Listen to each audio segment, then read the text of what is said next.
औज़ुबिल्लाहिमिनश्शैतानिर्रजीम बिस्मिल्लाहिर्रहमानिर्रहीम। Lecture number 14, first year, chapter number 5, rotational dynamics से rotational motion.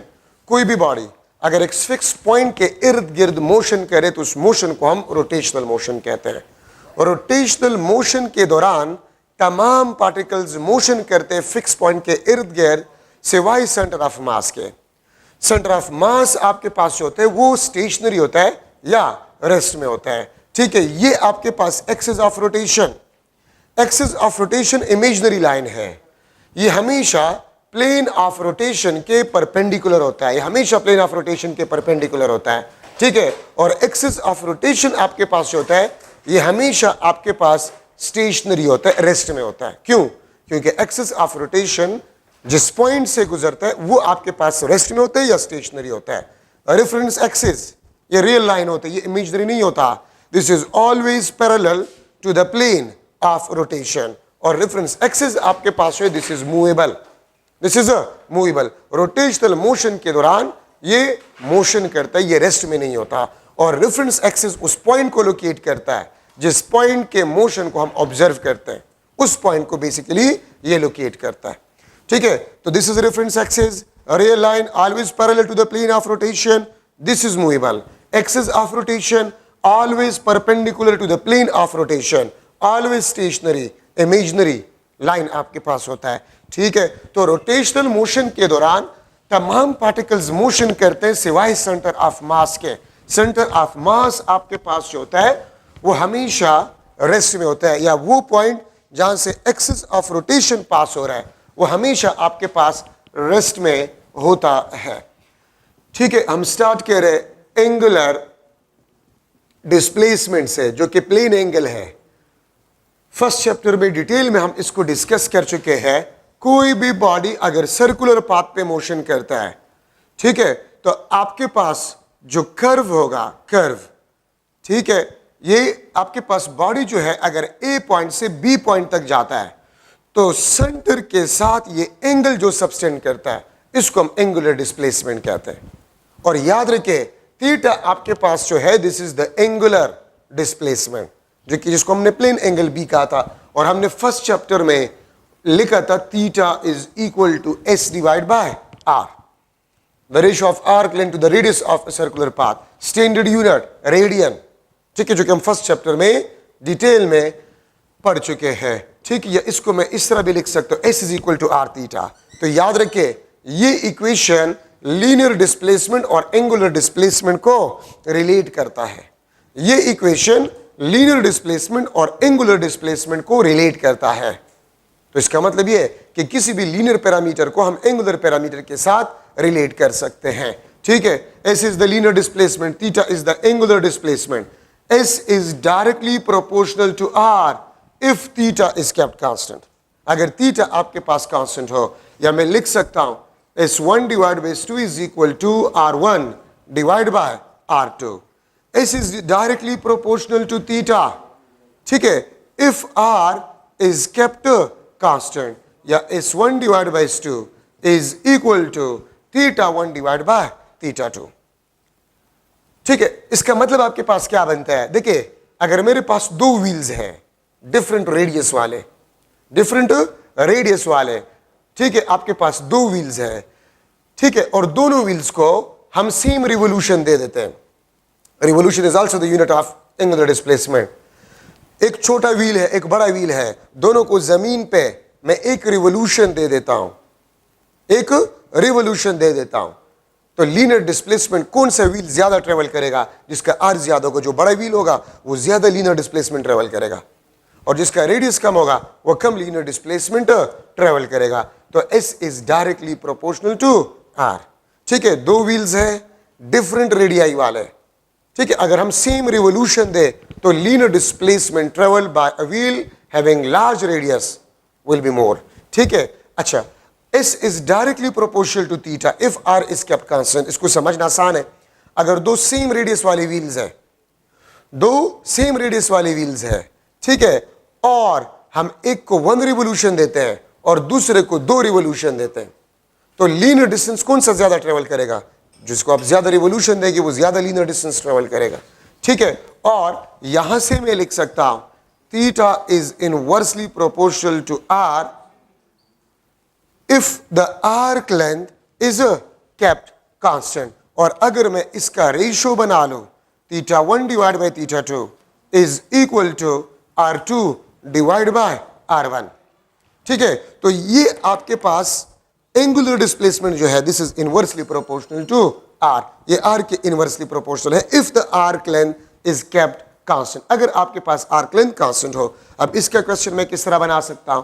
ठीक है, अगर आपके पास दो व्हील्स है, एक छोटा है और एक बड़ा है, एक छोटा व्हील है और एक बड़ा व्हील है, दोनों को आप रिवॉल्व कर ले जमीन पे. ठीक है, तो याद रखे अगर दोनों ने सेम लीनियर डिस्टेंस ट्रेवल किया है तो जिसका रेडियस कम होगा, मतलब छोटा व्हील, उसने ज्यादा नंबर ऑफ रिवोल्यूशन किए होंगे. ठीक है, आप ट्रैक्टर के व्हील्स को देखें, ट्रैक्टर के पीछे वाले व्हील्स बड़े होते हैं और आगे वाले स्मॉल होते हैं. अगर मैं कह दूं कि ट्रैक्टर ने 10 किलोमीटर डिस्टेंस ट्रेवल किया है तो लीनियर डिस्टेंस 10 किलोमीटर दोनों व्हील्स ट्रेवल करेंगे कि नहीं? बड़ा व्हील कम ट्रेवल करेगा और छोटा व्हील ज्यादा. क्या ख्याल है? तो याद रखें आपके पास ट्रैक्टर की जो दो व्हील्स है, छोटे और बड़ा, अगर ट्रैक्टर ने 10 किलोमीटर डिस्टेंस ट्रेवल किया है तो छोटे व्हील ने भी 10 किलोमीटर डिस्टेंस ट्रेवल किया होगा और बड़े व्हील ने भी 10 किलोमीटर डिस्टेंस ट्रेवल किया होगा. लेकिन नंबर ऑफ रिवोल्यूशन थीटा किसका ज्यादा होगा? छोटे व्हील ज्यादा रिवोल्यूशन करेगा. सेम लीनियर डिस्टेंस दोनों व्हील्स ने ट्रेवल किए होंगे, लेकिन छोटा व्हील जो होगा उसने ज्यादा रिवोल्यूशन किए होंगे. अगर आप ट्रैक्टर के व्हील्स को देखें तो बड़ा व्हील स्लोली रोटेट होता है और छोटा व्हील जो है वो तेजी से रोटेट होता है. ठीक है, लेकिन लीनियर डिस्प्लेसमेंट या डिस्टेंस दोनों सेम ट्रेवल करेंगे. ठीक है, अच्छा, थीटा अगर आपके पास स्मॉल है, इफ थीटा इज स्मॉल, अगर थीटा आपके पास क्या हो? स्मॉल हो, तो थीटा आपके पास होगा इट विल बी वेक्टर. ये आपके पास वेक्टर होगा. ठीक है, और इफ थीटा इज लार्ज तो फिर थीटा आपके पास जो होगा वो आपके पास स्केलर होगा. वो आपके पास स्केलर होगा. क्यों? Small theta vector algebra rules को सेटिस्फाई करता है, तो small theta is a vector. और large theta vector algebra rules को सेटिस्फाई नहीं करता, इसलिए आपके पास लार्ज थीटा जो है वो स्केलर होता है और स्मॉल थीटा वेक्टर होता है. ठीक है, और देखिए थीटा अगर आपके पास वेक्टर है तो एंटी क्लॉकवाइज रोटेशन में अगर आप देखें, ठीक है, तो हम कहते हैं राइट हैंड रूल से थीटा आपके पास अपवर्ड है, थीटा आपके पास अपवर्ड एंड पॉजिटिव होगा. और अगर क्लॉकवाइज रोटेशन हो आपके पास, क्लॉकवाइज रोटेशन अगर आपके पास हो तो थीटा आपके पास डाउनवर्ड और नेगेटिव होगा. राइट हैंड रूल के मुताबिक से आप देख सकते हैं थीटा आपके पास जो है इट इज अ डाउनवर्ड और यहां पर थीटा आपके पास जो है this is a upward. So small theta is considered to be positive, large theta is considered to be negative. ठीक है, if theta is a vector. और अगर आप इसके वेक्टोरियल फॉर्म को लिख ले तो S is equal to theta cross R. ठीक है, S is equal to theta cross R. ये आपके पास वेक्टोरियल फॉर्म है. ठीक है, S is equal to R theta का. अच्छा, अब यहां पर आपके पास रेडियन स्टैंडर्ड यूनिट है, रिवोल्यूशन, ठीक है, डिग्री, मिनट्स, सेकंड्स भी आप प्लेन एंगल के लिए इस्तेमाल कर सकते हैं. और यहां पर मैं आपको बता रहा हूं स्टार्ट में all angular parameters theta, omega, alpha, ठीक है, etcetera, all angular parameters are always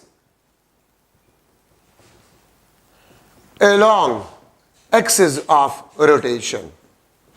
Along axis of rotation.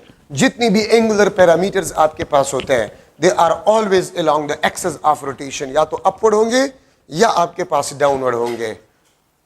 ठीक है, एंगुलर वेलोसिटी आपके पास जो है limit delta T tends to 0 delta theta divide by delta T. ठीक है, ये आपके पास वेक्टोरियल फॉर्म है. Limit delta T tends to 0 का मतलब आपके पास ये होता है for small T delta theta is vector. ठीक है, तो इसलिए ओमेगा के वेक्टोरियल फॉर्म आपके पास इस तरह बन जाएगा. या the time rate of change of angular displacement is known as angular velocity. The time rate of change of angular displacement is known as angular velocity. इसका यूनिट आपके पास जो होगा standard unit radian per second, ये standard unit है. बाकी RPS revolution per second, RPM revolution per minute, RPH revolution per hour, ये भी आप यूनिट के तौर पे इस्तेमाल कर सकते हैं. एंगुलर वेलोसिटी के यूनिट के तौर पे आप इसको इस्तेमाल कर सकते हैं. ठीक है, RPS revolution per second, RPM revolution per minute, RPH revolution per hour. ठीक है, ये भी यूनिट के तौर पे इस्तेमाल किया जाता है. डिग्री पर सेकंड, डिग्री पर मिनट, डिग्री पर आर. ठीक है, ये भी आप इस्तेमाल कर सकते इसका यूनिट. और याद रखिए ओमेगा आपके पास जो है ये आपको सेंस ऑफ रोटेशन देता है. ये आपको सेंस ऑफ रोटेशन देता है. क्या मतलब है सेंस ऑफ रोटेशन? जब तक direction of rotation anti clockwise हो, जब तक direction of rotation anti clockwise हो, तो ओमेगा आपके पास अपवर्ड एंड पॉजिटिव होगा. तो अगर आपसे कोई पूछे इफ ओमेगा इज अपवर्ड और positive, what will be the direction of rotation? Anti clockwise. ठीक है, जब तक डायरेक्शन ऑफ रोटेशन क्लॉकवाइज होगा, जब तक डायरेक्शन ऑफ रोटेशन आपके पास क्लॉकवाइज होगा, तो ओमेगा आपके पास डाउनवर्ड और नेगेटिव होगा. ओमेगा आपके पास डाउनवर्ड और नेगेटिव होगा. ये बात याद रखें. तो देखिए आपको कंफ्यूज किया जा सकता है किस तरह. एक let's suppose fan is rotating in anti clockwise direction and the direction of omega is upward. Omega का direction upward है. If suddenly the angular velocity of a fan decreases, ठीक है, what will be the direction of angular velocity? तो upward.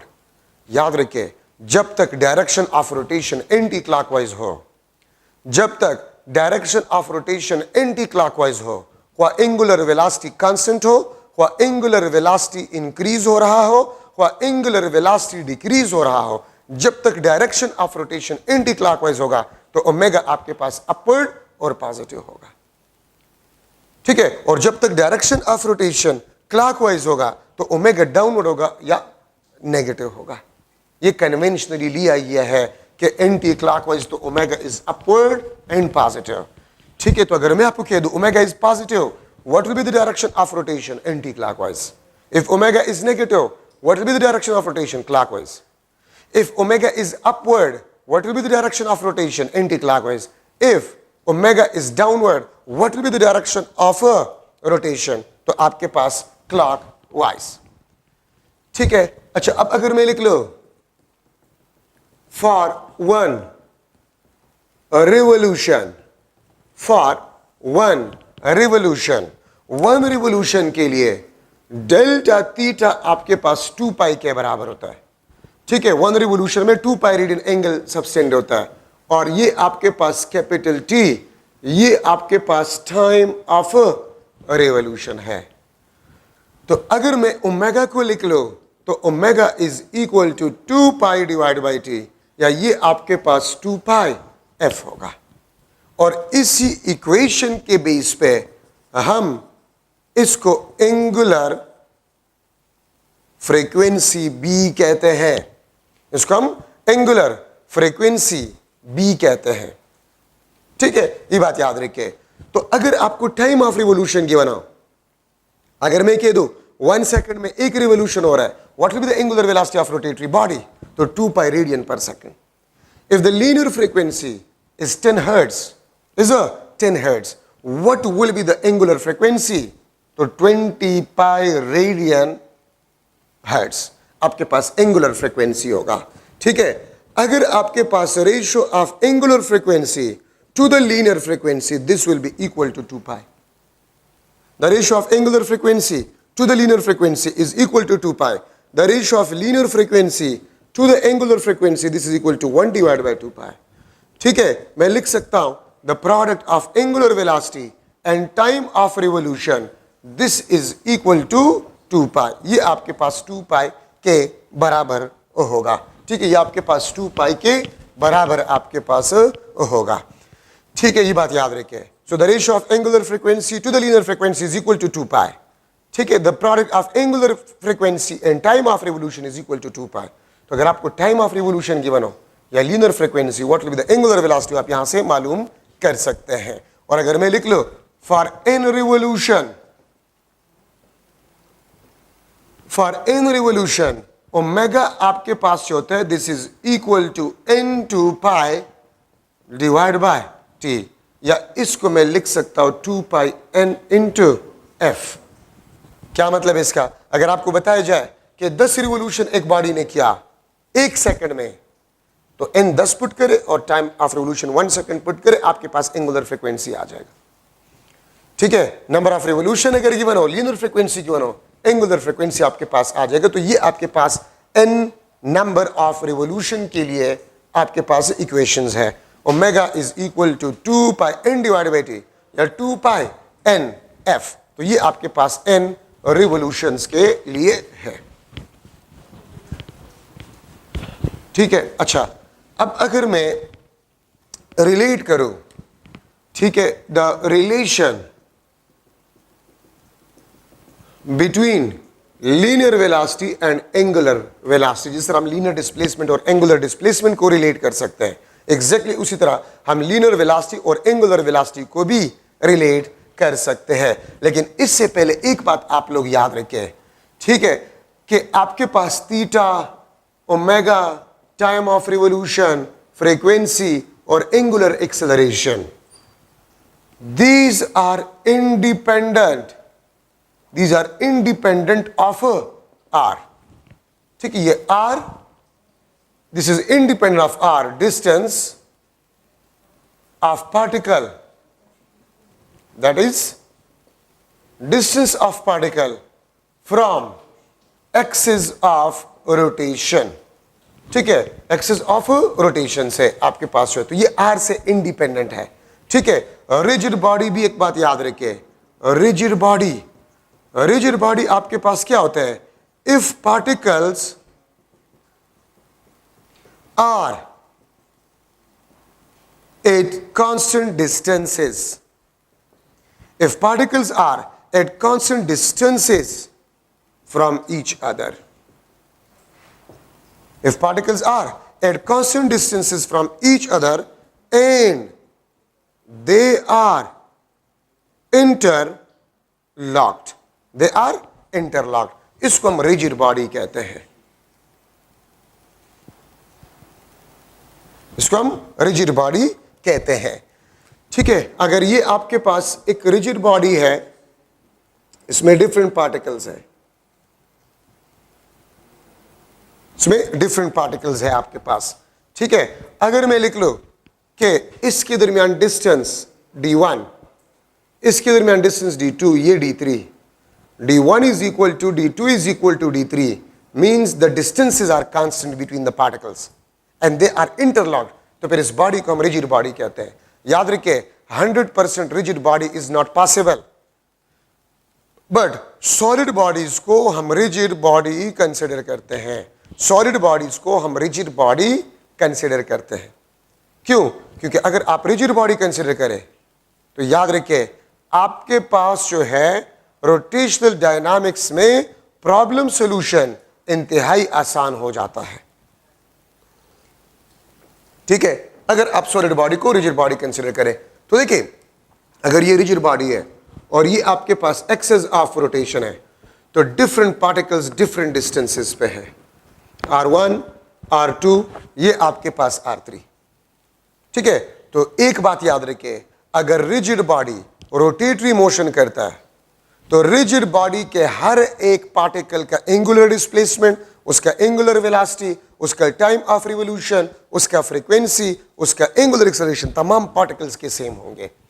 अगर आप घर में देखिए फैन लगा हुआ है, फैन एक रिजिड बॉडी आप कंसिडर करें, तो अगर फैन रोटेटरी मोशन करता है तो फैन के हर एक पार्टिकल रोटेटरी मोशन कर रहा है, या फैन अगर रिजिड बॉडी आप कंसिडर करें तो फैन का हर एक पार्टिकल अपने पोजीशन पे सर्कुलर मोशन करता है।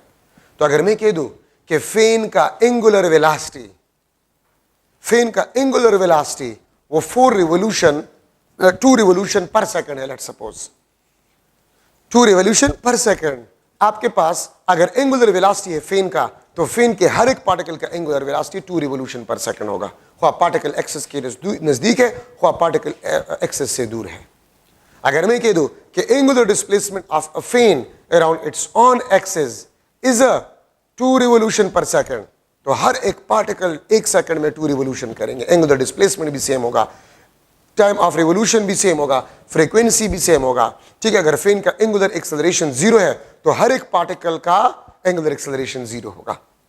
तो मैंने जो लिखा है theta, omega, time period, frequency और alpha, they are independent of r the distance of a particle from the axis of rotation.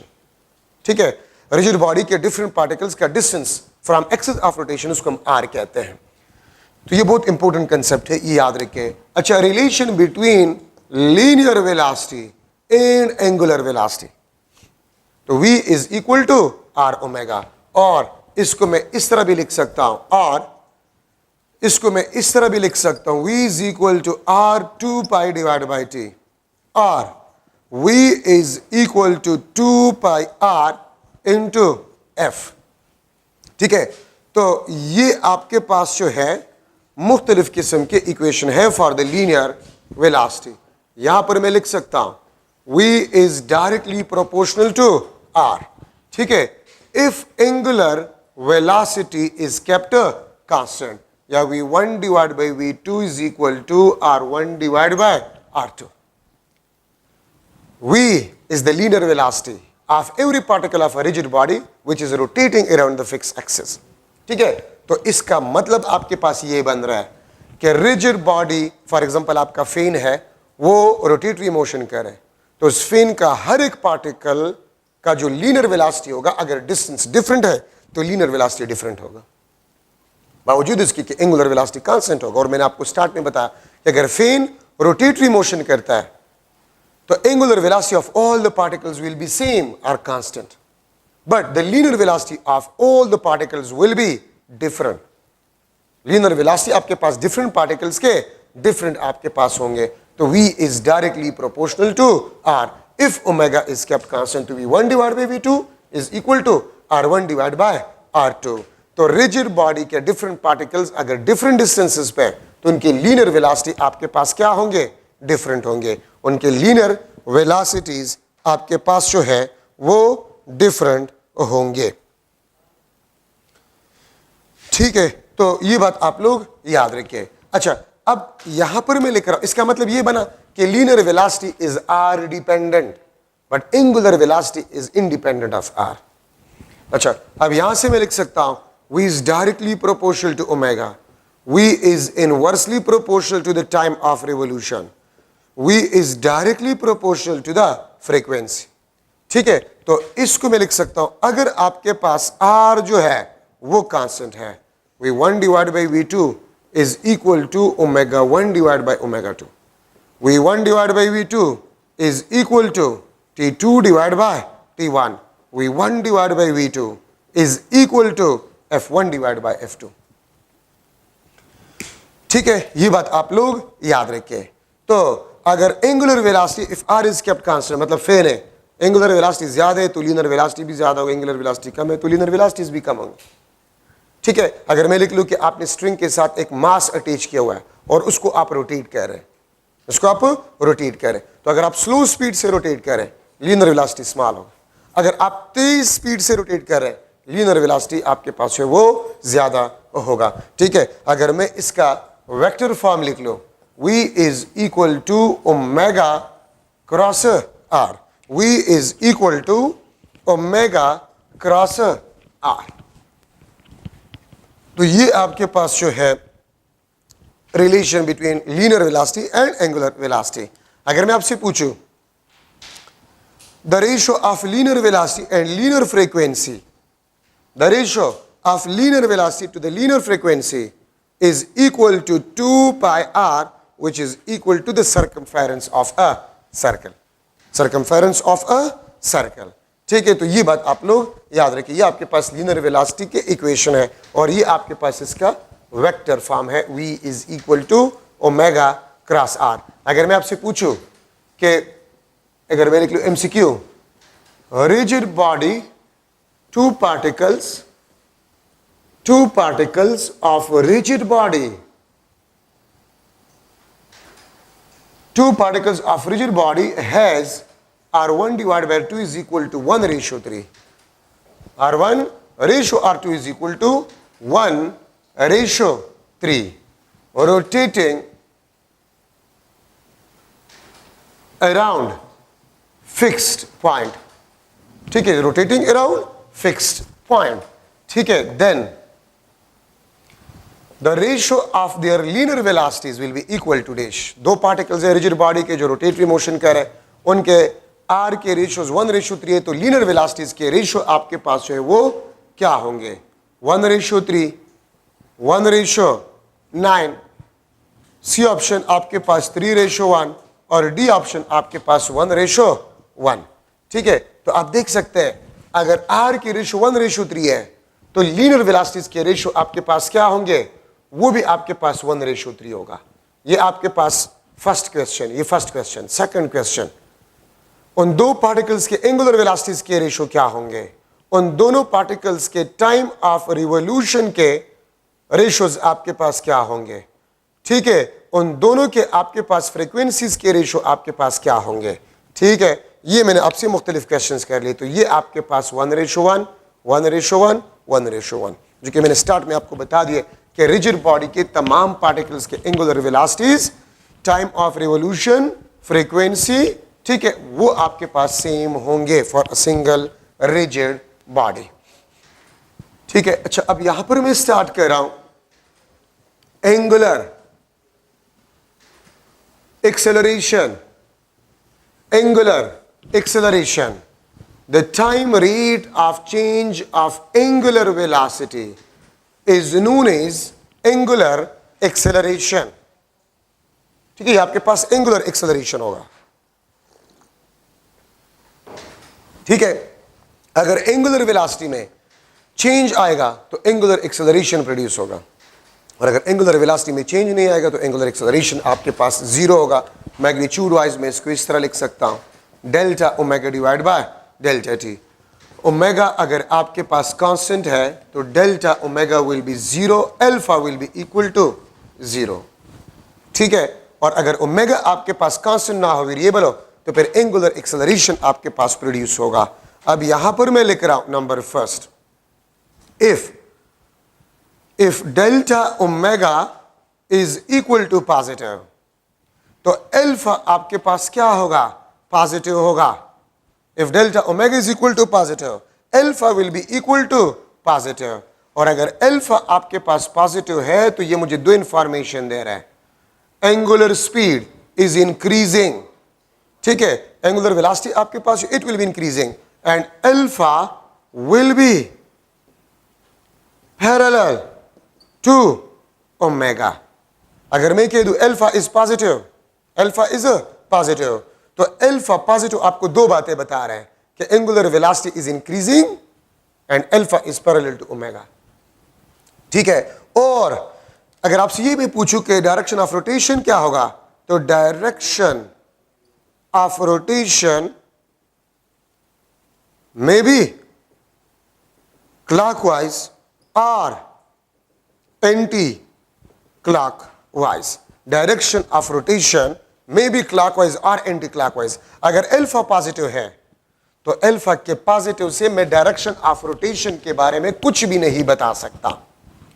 ठीक है, तो direction may be clockwise, may be anti clockwise. हाँ, अगर अल्फा पॉजिटिव हो तो मैं इतना बता सकता हूं कि angular speed is increasing, mean speed up हो रहा है बॉडी, और alpha is parallel to omega. ठीक है, मैं दूसरा पॉइंट यहां पर लिख रहा हूं, if delta omega is negative, alpha आपके पास क्या होगा? नेगेटिव होगा. और अगर अल्फा आपके पास नेगेटिव होगा, इसका मतलब यह होगा कि angular velocity is decreasing. Angular velocity आपके पास डिक्रीज होगा. ठीक है, मीन स्लो डाउन, बॉडी आपके पास स्लो डाउन होगा. यहां पर आपके पास स्पीड अप होगा, यहां पर आपके पास स्पीड अप, और अल्फा आपके पास होगा is anti parallel to omega. Alpha आपके पास है, this is anti parallel to omega. ठीक है, तो मैं फिर रिपीट कर रहा हूं, ओमेगा के पॉजिटिव से आप बता सकते हैं direction of rotation anti clockwise, omega के नेगेटिव से आप बता सकते हैं direction of rotation is clockwise. लेकिन अल्फा अगर पॉजिटिव है या नेगेटिव है, ठीक है, तो उससे आप ये नहीं बता सकते कि डायरेक्शन ऑफ रोटेशन आपके पास क्या होगा। ठीक है, ये बात आप लोग याद रखें। अच्छा, तो अब मैं अगर डायग्राम से थोड़ा सा आपको शो करूं, ये आपके पास एंटी क्लॉकवाइज रोटेशन है, ये एंटी क्लॉकवाइज रोटेशन है आपके पास। तो ओमेगा तो आपके पास अपवर्ड होगा और पॉजिटिव होगा, और थीटा आपको पता है this is parallel to omega, ये आपके पास थीटा पॉजिटिव। अगर मैं इसके साथ लिख लो speed up, angular speed is increasing, angular speed is increasing, तो इसका मतलब आपके पास ये होगा कि alpha is also parallel to omega. अगर एंगुलर स्पीड इंक्रीज हो रहा है सो ये आपके पास जो होगा अपवर्ड होगा। अगर मैं लू क्लॉकवाइज रोटेशन, ये आपके पास क्लॉकवाइज रोटेशन है, तो क्लॉकवाइज में तो मुझे पता चल गया ओमेगा आपके पास डाउनवर्ड और नेगेटिव, थीटा आपके पास जो है ये डाउनवर्ड और नेगेटिव, थीटा आपके पास डाउनवर्ड और नेगेटिव होगा। ठीक है, और आपके पास अगर मैं क्लॉकवाइज के साथ ये लिख लो स्लो डाउन, स्लो डाउन नहीं, मैं स्पीड अप लिख लेता हूं, क्योंकि मैंने ये स्पीड अप लिखे, मैं ये भी स्पीड अप लिख लेता हूं, स्पीड अप। ठीक है, तो अगर आपके पास स्पीड इंक्रीज हो रहा है तो एक बात आप लोग याद रखें, अल्फा आपके पास होगा it will be parallel to omega, alpha will be positive. ये भी स्पीड अप, ये भी स्पीड अप, इसमें अल्फा अपवर्ड है, इसमें अल्फा डाउनवर्ड है, कि अगर आप देखें दोनों में अल्फा पॉजिटिव अल्फा पॉजिटिव। तो अगर स्पीड अप हो रहा है बॉडी, अगर बॉडी स्पीड अप हो रहा है तो alpha will be parallel to omega, alpha will be parallel to omega. ठीक है, देखिए एक जगह पर एंटी क्लॉकवाइज है, दूसरी जगह पर क्लॉकवाइज रोटेशन है। अगर मैं इस तरह बना लूं, ये आपके पास anti clockwise rotation, anti clockwise rotation, और अगर मैं लिख लो स्लो डाउन, अगर मैं लिख लूं स्लो डाउन, ये आपके पास अगर एंटी क्लॉकवाइज रोटेशन है तो एंटी क्लॉकवाइज में तो ओमेगा आपके पास अपवर्ड और पॉजिटिव होगा।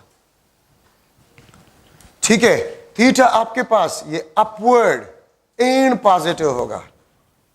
ठीक है, और अगर ये स्लो डाउन हो रहा है तो ये आपके पास अल्फा का डायरेक्शन है which is negative, anti parallel to omega, क्योंकि स्लो डाउन हो रहा है, अल्फा नेगेटिव है तो एंटी पैरेलल टू ओमेगा। अगर आपके पास क्लॉकवाइज रोटेशन है, क्लॉकवाइज रोटेशन स्लो डाउन, तो क्लॉकवाइज में हमें पता है ओमेगा आपके पास डाउनवर्ड नेगेटिव, थीटा आपके पास जो है इट इज डाउनवर्ड नेगेटिव, और अगर ये आपके पास स्लो डाउन हो रहा है तो आपके पास alpha will be anti parallel to omega. ठीक है, तो ये डायग्राम, 4 डायग्राम्स आपको ये बता रहा है कि अगर अल्फा पॉजिटिव यहां पर अपवर्ड, अल्फा पॉजिटिव यहां पर डाउनवर्ड, यहां पर एंटी क्लॉकवाइज, यहां पर clockwise, alpha negative anti clockwise, यहां पर अल्फा नेगेटिव क्लॉकवाइज। तो अल्फा के पॉजिटिव से मैं डायरेक्शन ऑफ रोटेशन के बारे में नहीं बता सकता, अल्फा के पॉजिटिव या नेगेटिव से मैं डायरेक्शन ऑफ रोटेशन के बारे में नहीं बता सकता। हाँ, अल्फा के पॉजिटिव और नेगेटिव से मैं सिर्फ ये बता सकता हूं कि स्पीड इंक्रीज हो रहा है कि डिक्रीज हो रहा है, अल्फा ओमेगा के पैरेलल होगा या एंटी पैरेलल होगा। ठीक है, तो मैं आपसे पूछ सकता हूं, एक एमसीक्यू में आपसे पूछ सकता हूं, if omega is equal to positive and alpha is negative, then which statement will be correct? या जरूरत नहीं है इसका, then A option, direction of rotation anti-clockwise rotation, speed up.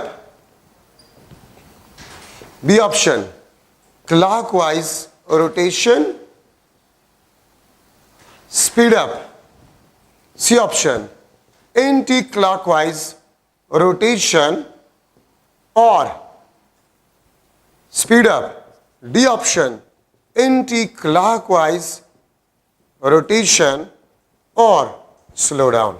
अगर अल्फा नेगेटिव तो स्पीड अप और स्पीड अप, ये आपके पास क्लॉकवाइज स्पीड अप, ये आपके पास क्लॉकवाइज स्लो डाउन। तो स्पीड अप और स्पीड अप तो नहीं होगा क्योंकि अल्फा नेगेटिव है। तो इन दोनों में आपके पास स्पीड अप, ये मैंने कहा पर clockwise rotation slow down, clockwise rotation speed up, anti clockwise speed up, anti clockwise rotation, ये आपके पास स्लो डाउन, ये आपके पास स्लो डाउन।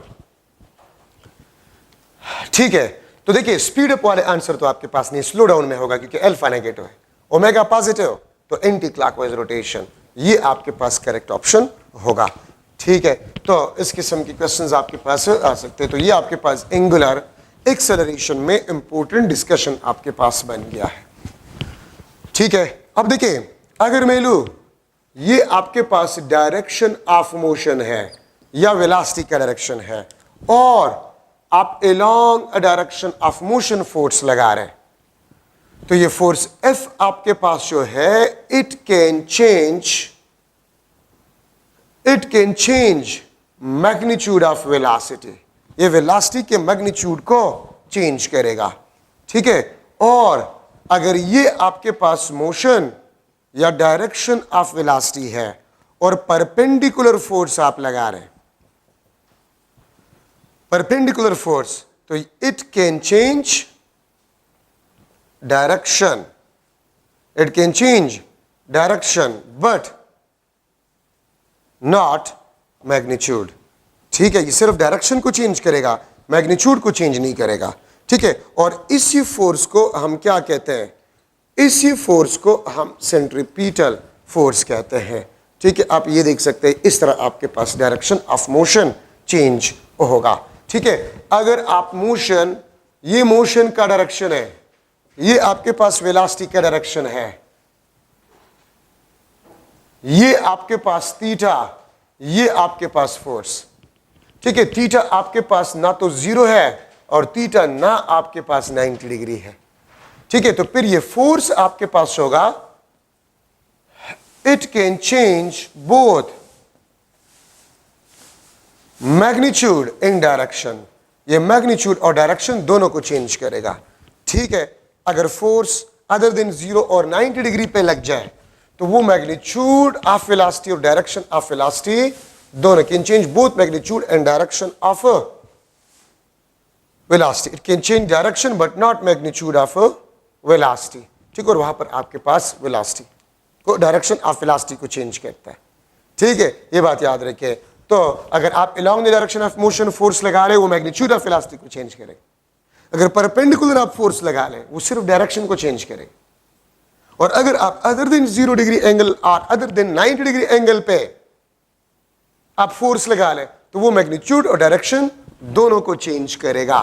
ठीक है, तो हम आगे सेंट्रीपिटल फोर्स में पढ़ेंगे कि वो सिर्फ डायरेक्शन को चेंज करता है, not magnitude of a velocity. यहां पर मैं स्टार्ट कर रहा हूं सेंट्रीपिटल या रेडियल एक्सेलरेशन।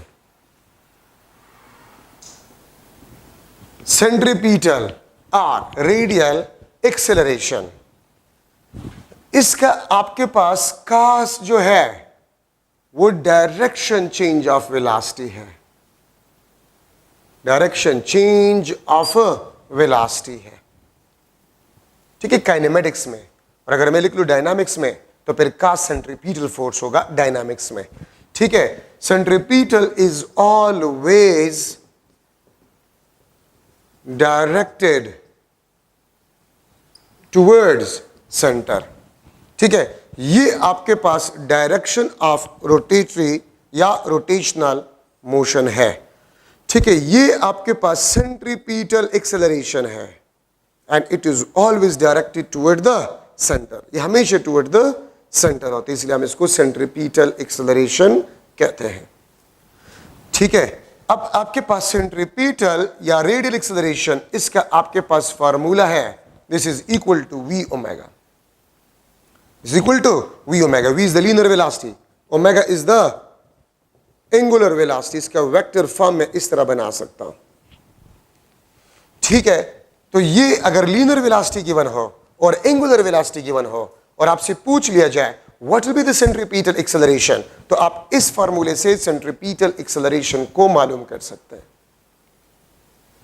ठीक है, तो लीनियर वेलोसिटी और अगर एंगुलर वेलोसिटी गिवन हो तो आप इससे मालूम कर सकते हैं सेंट्रीपिटल एक्सेलरेशन को।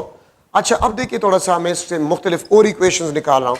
अगर मैं यहां पर ओमेगा के बजाय पुट कर लूं v और ओमेगा के बजाय 2 पाई डिवाइड बाई टी, ठीक है, सॉरी ये AC है, AC is equal to v और ओमेगा के बजाय 2 पाई डिवाइड बाई टी, तो ये आपके पास सेंट्रीपिटल एक्सेलरेशन का एक और फार्मूला आपके पास बन गया है। AC ये आपके पास 2 पाई v into f, t is f. This is also the equation of a centripetal acceleration. Second आपके पास जो है, अगर मैं v को r ओमेगा पुट कर लो, अगर v को मैं r ओमेगा पुट कर लो, AC आपके पास equal to r omega square, AC is equal to r omega square. मैंने v को r ओमेगा पुट कर लिया है, ठीक है, तो मैं इसको इस तरह भी लिख सकता हूं AC is equal to r 4 pi square divide by t square. ठीक है, इसको मैं इस तरह लिख सकता हूं AC is equal to 4 pi square r into f square. ये आपके पास सेंट्रीपिटल एक्सेलरेशन के और फार्मूले आ गए। v is equal to r omega, तो r ओमेगा स्क्वायर, ठीक है, omega square 4 pi square divide by t square, और टी स्क्वायर को मैं एफ स्क्वायर से रिप्लेस कर सकता हूं। थर्ड आपके पास जो है, अगर मैं ओमेगा को v बाय आर पुट कर लूं, ओमेगा को v बाय आर, तो AC आपके पास v square divide by r बन जाए। AC is equal to v square divide by r, ठीक है, तो ये आपके पास सेंट्रीपिटल एक्सेलरेशन के मुख्तलिफ फार्मूले हैं। ठीक है, ये 1 2 3 4 5 6 7, ये 7 आपके पास फार्मूले सेंट्रीपिटल एक्सेलरेशन के हैं। ठीक है, मैं अगर इसका वेक्टर फॉर्म ड्रा करूं, AC is equal to minus v square divide by r into r unit vector. ये माइनस साइन क्या शो करता है?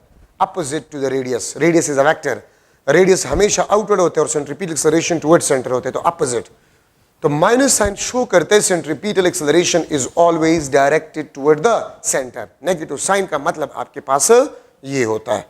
ठीक है, अगर मैं इस इक्वेशन का वेक्टर फॉर्म लिख लो, तो AC minus r omega square, या ये माइनस ओमेगा स्क्वायर आर आपके पास बन जाता है। ठीक है, equal to minus omega square r, क्योंकि r unit vector is equal to r vector divide by magnitude. तो यहां पर अगर आप आर यूनिट वेक्टर के बजाय पुट करें तो ये आर आर कैंसिल, और minus omega square r vector आपके पास बन जाएगा। तो सेंट्रीपिटल एक्सेलरेशन आपके पास इसके बराबर हो जाए। ठीक है, तो ये सारे आपके पास सेंट्रीपिटल एक्सेलरेशन की इक्वेशन है एमसीक्यूज के लिए।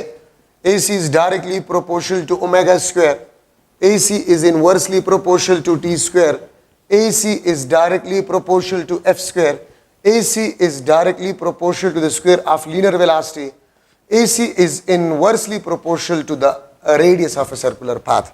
MCQs में आ सकते हैं कि if angular velocity is double, अगर angular velocity double हो जाए तो centripetal acceleration कितना टाइम बन जाएगा? 4 टाइम।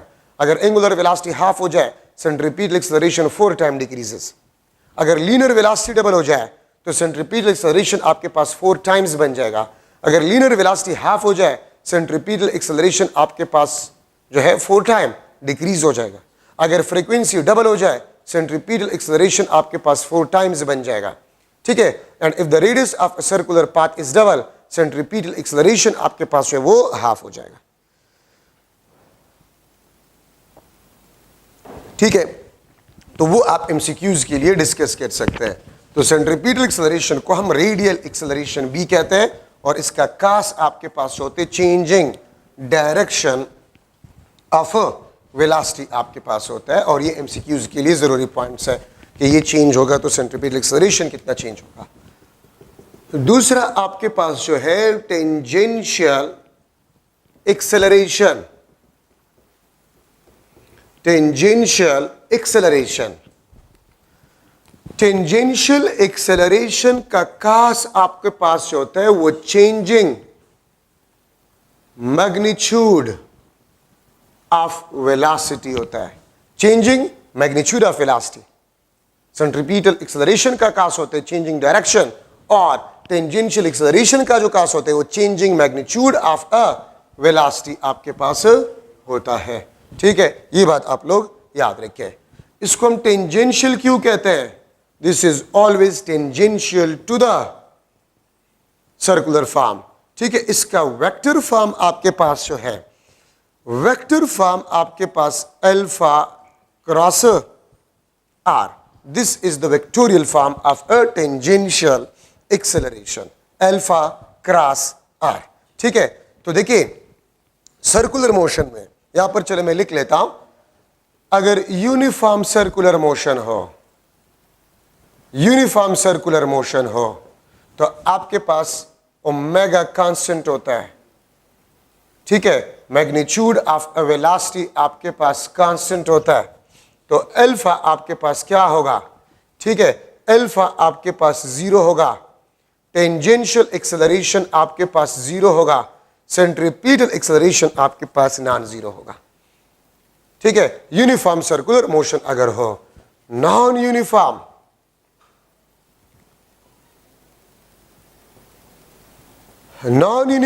सर्कुलर मोशन अगर आपके पास है, ओमेगा नॉट कांस्टेंट, ओमेगा आपके पास कांस्टेंट नहीं होगा, magnitude of a velocity is not constant.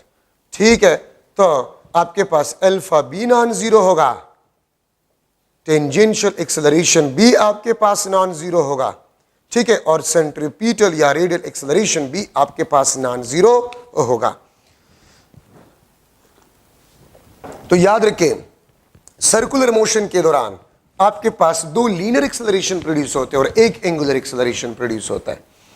तो मैं अगर लिख लो, एक बना लो एक diagram, this is the circular path, ये आपके पास टेंजेंशियल एक्सेलरेशन है and this is a centripetal acceleration, ये आपके पास सेंट्रीपिटल एक्सेलरेशन है, ये आपके पास टेंजेंशियल एक्सेलरेशन है। ठीक है, सेंट्रीपिटल एक्सेलरेशन को मैं इस तरह लिख सकता हूं, दिस इज एसी। तो ये आपके पास जो होगा, this is the net linear acceleration, ये आपके पास नेट लीनियर एक्सेलरेशन होगा।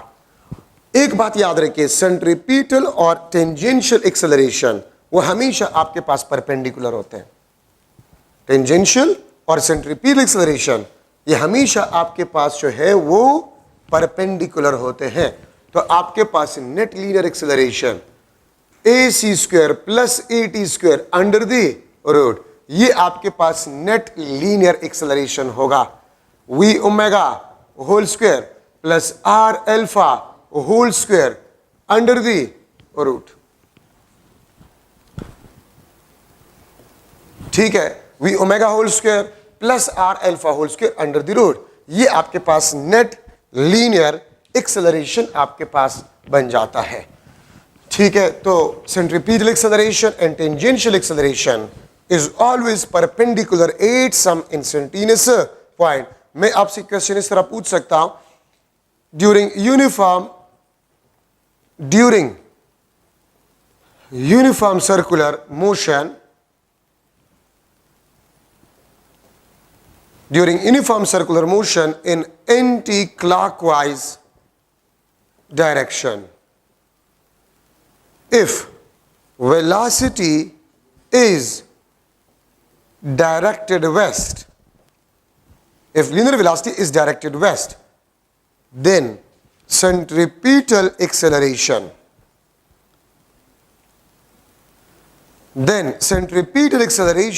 at that point will be, then centripetal acceleration at that point will be directed dash, directed dash। ठीक है, ये आपके पास जो है east west north D option south. तो देखिए अगर एंटी क्लॉकवाइज डायरेक्शन है, ये आपके पास एंटी क्लॉकवाइज डायरेक्शन है, तो वेलोसिटी का डायरेक्शन क्या है? वेस्ट। अब ये देखिए वेलोसिटी इस पॉइंट पे आपके पास डायरेक्टेड वेस्ट है।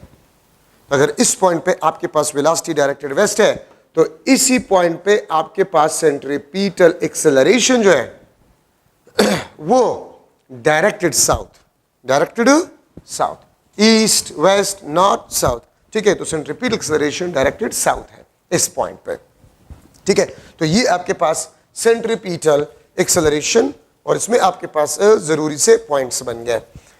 ठीक है, अच्छा अब सेंट्रीपिटल फोर्स है, सेंट्रीपिटल फोर्स वो force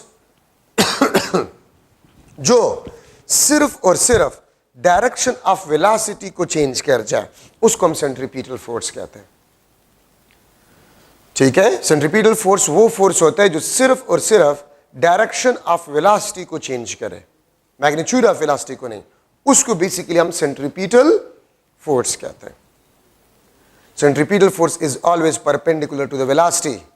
And remember, the work done by centripetal force will be always zero. Work done by centripetal force will be always zero. ठीक है, ये बात आप लोग याद रखें। तो जितनी भी इक्वेशन हम पढ़ चुके हैं सेंट्रीपिटल एक्सेलरेशन के, V ओमेगा, वो सारे फार्मूले आप सेंट्रीपिटल फोर्स के लिए भी लिख सकते हैं। ठीक है, ये बात आप लोग याद रखें।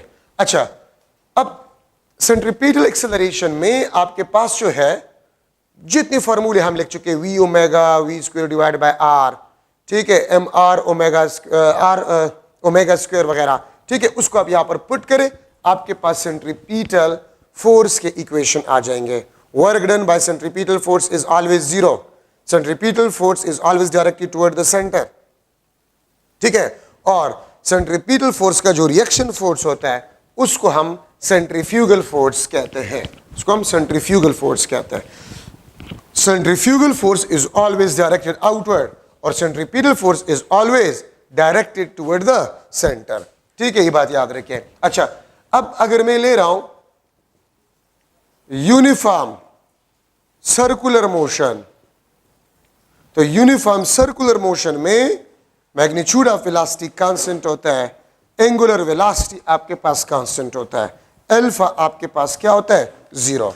ठीक है, यूनिफॉर्म सर्कुलर मोशन दो पाथ पे आपके पास है, हॉरिजॉन्टल सर्कुलर पाथ पे, हॉरिजॉन्टल सर्कुलर पाथ पे, वर्टिकल सर्कुलर पाथ पे। एक आपके पास हॉरिजॉन्टल सर्कुलर पाथ पे और दूसरा आपके पास वर्टिकल सर्कुलर पाथ पे है। ठीक है, हॉरिजॉन्टल सर्कुलर पाथ, ये आपके पास हॉरिजॉन्टल सर्कुलर पाथ है। अगर आप एक बॉडी को इस रोटेट करें इस तरह, तो ये हॉरिजॉन्टल सर्कुलर पाथ कहलाता है। तो हॉरिजॉन्टल सर्कुलर पाथ में अगर आप देखें, इस बॉडी का जो वेट होता है डाउनवर्ड और टेंशन इन स्ट्रिंग, ठीक है, वो आपके पास टुवर्ड द सेंटर, जो कि सेंट्रीपिटल फोर्स होता है। ठीक है, तो एक बात याद रखें, theta is equal to 90 degree between tension and weight of a body always. Horizontal circular path पे अगर एक बॉडी मोशन करे तो वेट और टेंशन इन स्ट्रिंग के दरमियान हमेशा 90 डिग्री एंगल होगा।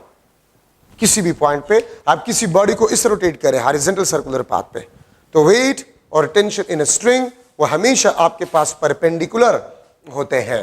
ठीक है, तो इसीलिए टेंशन और सेंट्रीपिटल फोर्स बराबर होते हैं, mv square divide by l, which is equal to constant. Centripetal force आपके पास जो होता है वो कांस्टेंट होता है फॉर यूनिफॉर्म सर्कुलर मोशन। तो tension in string is equal to a centripetal force which is equal to mv square divided by L, where L is the length of a string and length of a string radius of a circular path को represent करता है। ठीक है, ये याद रखिए। तो tension और FC हमेशा बराबर होंगे, वो कांस्टेंट होंगे। क्यों? बिकॉज टेंशन और वेट आपके पास होते हैं वो हमेशा परपेंडिकुलर होते हैं। ठीक है, अच्छा अगर वर्टिकल सर्कुलर पाथ हो, इस पाथ पे आप कोई बॉडी को रोटेट कर रहे हैं, इस पाथ पे लाइक दिस स्ट्रिंग है और आप इस तरह इसको रोटेट कर रहे हैं, the motion is on a vertical circular path, इस तरह रोटेट कर रहे हैं हॉरिजॉन्टल सर्कुलर पाथ। ठीक है, तो याद रखें ये पॉइंट आपके पास जो है, this is the highest point, ये आपके पास हाईएस्ट पॉइंट कहलाता है। ठीक है, ये आपके पास हाईएस्ट पॉइंट कहलाता है। ठीक है, और हाईएस्ट पॉइंट पे अगर आप लोग देखें वेट और हाईएस्ट पॉइंट पे tension, they are parallel. Theta आपके पास 0 होता है, हाईएस्ट पॉइंट पे आपके पास थीटा जो है this is equal to 0 between tension and weight of a body. तो सेंट्रीपिटल फोर्स आपके पास जो होगा, centripetal force this will be equal to weight plus tension at highest point, और टेंशन एट हाईएस्ट पॉइंट आपके पास जो होगा this will be equal to F C minus W, F C minus W. अगर आप सेंट्रीपिटल फोर्स से weight को subtract करें, आपके पास हाईएस्ट पॉइंट पे टेंशन आ जाएगा। और याद रखिए ये आपके पास मिनिमम टेंशन है, हाईएस्ट पॉइंट पे टेंशन मिनिमम होता है, सेंट्रीपिटल फोर्स से आप वेट को सब्ट्रैक्ट करें, ठीक है, तो आपके पास जो है टेंशन एट हाईएस्ट पॉइंट आ जाएगा which is the minimum tension. ये आपके पास बी पॉइंट है, इसको बेसिकली हम कहते हैं this is a bottom point. और बॉटम पॉइंट पे अगर आप देख ले वेट डाउनवर्ड, टेंशन आपके पास जो है वो अपवर्ड है, टेंशन एट बॉटम, और यही आपके पास सेंट्रीपिटल फोर्स भी इसी डायरेक्शन में है। तो बॉटम पे अगर आप देखें tension theta is equal to 180 degree between tension and weight, ये आप देख सकते हैं। ठीक है, और मैं लिख सकता हूं centripetal force t b minus डब्ल्यू होगा, या टी बी आपके पास एफ सी प्लस डब्ल्यू होगा। और याद रखें बॉटम पॉइंट पे जो टेंशन आपके पास होता है स्ट्रिंग में, maximum tension in a string, bottom पे tension in a string maximum होगा, हाईएस्ट पॉइंट पे टेंशन स्ट्रिंग में मिनिमम होगा। ठीक है, तो मैं वर्टिकल सर्कुलर पाथ पे ये लिख सकता हूं कि आपके पास टेंशन और सेंट्रीपिटल फोर्स हर जगह पर बराबर नहीं होते। ठीक है, सेंट्रीपिटल फोर्स आपके पास कांस्टेंट होता है, लेकिन टेंशन आपके पास जो होता है it is a not constant. क्यों? क्योंकि थीटा वो चेंज होते हैं between weight and tension. Theta आपके पास जो है वो टेंशन और वेट के दरमियान वेरी होते हैं फ्रॉम 0 टू 180 डिग्री। ठीक है, तो इसलिए टेंशन कांस्टेंट आपके पास नहीं होता। ठीक है, और ये इक्वेशन आप याद रखें, अगर आपको ये बताया जाए कि वर्टिकल सर्कुलर पाथ पे एक बॉडी रोटेटरी मोशन कर रहा है, the centripetal force is 60 newton where the weight of a body is 10 newton, then what will be the tension in a string at highest point? तो 60 minus 10 50 newton आपके पास highest point पे tension होगा, जो कि मिनिमम होगा। ठीक है, और अगर weight of a body 10 newton है और सेंट्रीपिटल फोर्स 60 न्यूटन है, वर्टिकल सर्कुलर पाथ पे मोशन हो रहा है, तो बॉटम पॉइंट पे जो टेंशन होगा स्ट्रिंग में वो 60 प्लस 10 70 न्यूटन आपके पास होगा, which is the maximum tension. तो वर्टिकल सर्कुलर पाथ और हॉरिजॉन्टल सर्कुलर पाथ में आपके पास ये जरूरी पॉइंट्स है। अच्छा, अब आप लोग देखिए, आप इस किस्म के क्वेश्चंस भी कुछ बुक्स में मौजूद है कि आपने एक कंटेनर को या केन को आपने अटैच किया है, स्ट्रिंग के साथ आपने अटैच किया है, दिस इज द स्ट्रिंग। ठीक है, और इसको आप वर्टिकल सर्कुलर पाथ पे मूव करें और यहां पर कोई मास पड़ा हुआ है, मास। ठीक है, एक केन है, उसको आप वर्टिकल सर्कुलर पाथ पे मूव करें, जब हाईएस्ट पॉइंट पे होते हैं ये उल्टा होता है, लेकिन ये मास नहीं गिरता। तो ये कब नहीं गिरेगा, ये मास कब नहीं गिरेगा, ये बॉडी कब नहीं गिरेगा? तो याद रखिए if centripetal or centrifugal force is greater than the weight of this body या equal to the weight, so body will not fall. Body will not fall. और अगर centripetal force या centrifugal force weight से कम हो तो body will fall. Body आपके पास fall हो जाएगा. ठीक है, बॉडी आपके पास जो है वो फॉल हो जाएगा. ठीक है, ये बात आप लोग याद रखें. मौत का कुआं जिसको हम कहते हैं, सर्कस में होता है अक्सर, उसको हम साइंटिफिक लैंग्वेज में रोटर कहते हैं. इसको हम रोटर कहते हैं. अगर उस रोटर को हम रोटेट करें अराउंड अ फिक्स पॉइंट, अगर इसको हम रोटेट करें अराउंड अ फिक्स पॉइंट, ठीक है, with a constant angular velocity, और यहां पर एक कोई आदमी है, वो यहां पर खड़ा है, बिल्कुल दीवार के साथ खड़ा है.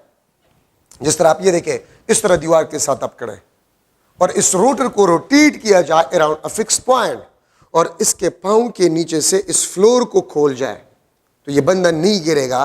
ठीक है, क्यों? इस पे सेंट्रीफ्यूगल फोर्स है. ये सेंट्रीफ्यूगल फोर्स, ये आपके पास सेंट्रीपिटल फोर्स, और ये आपके पास क्या होगा? वेट.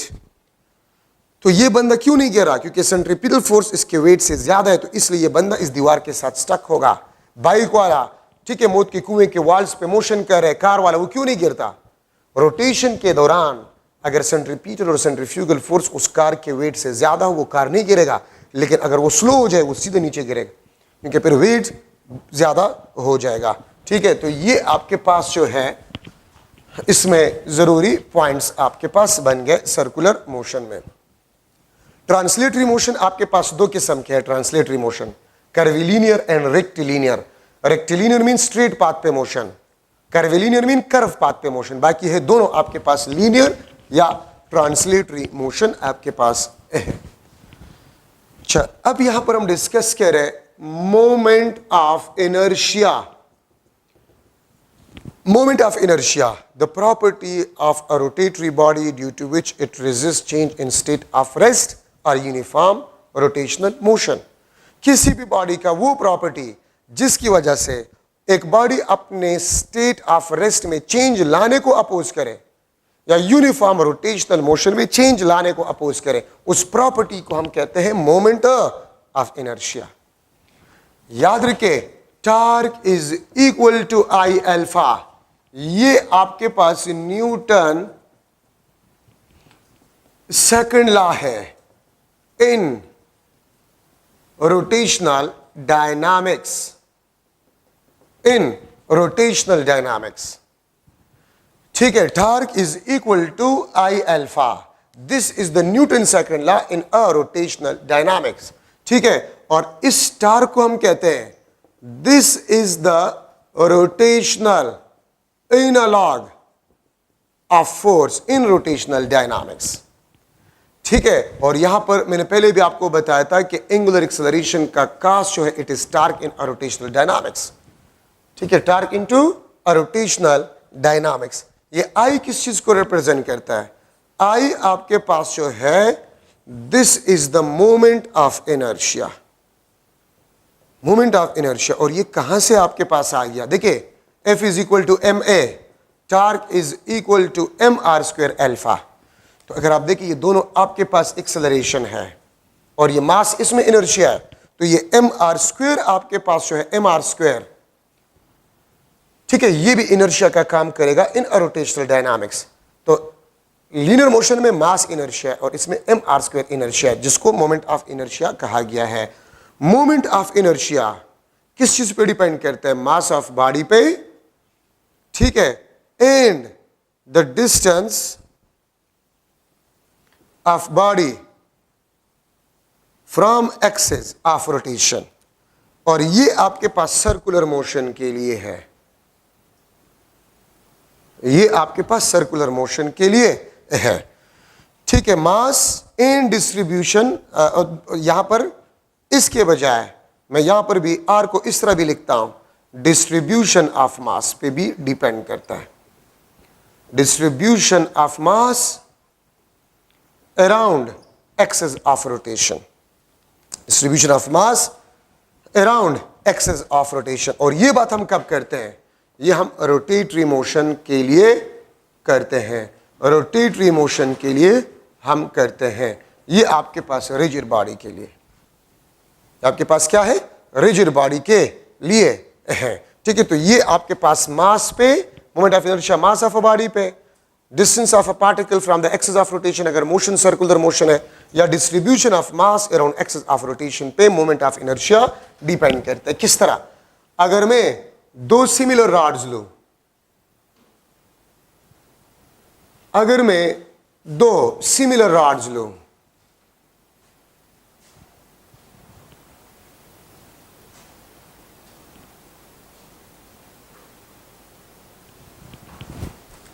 ठीक है, ये दोनों आपके पास सिमिलर रॉड्स है, ठीक है।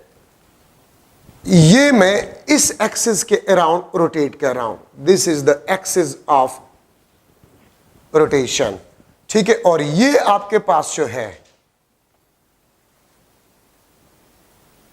ये आपके पास मैं इस एक्सिस के अराउंड रोटेशन दे रहा हूं। आप ये देखिए, मैं इस मार्कर को इस एक्सिस के अराउंड रोटेटरी मोशन दे रहा हूं, तो axis of rotation is perpendicular to the length, वो वाला केस। मैं इस मार्कर को इस तरह रोटेट कर रहा हूं, इस तरह। Now the axis of rotation is along the length of a rod, ये वाला केस।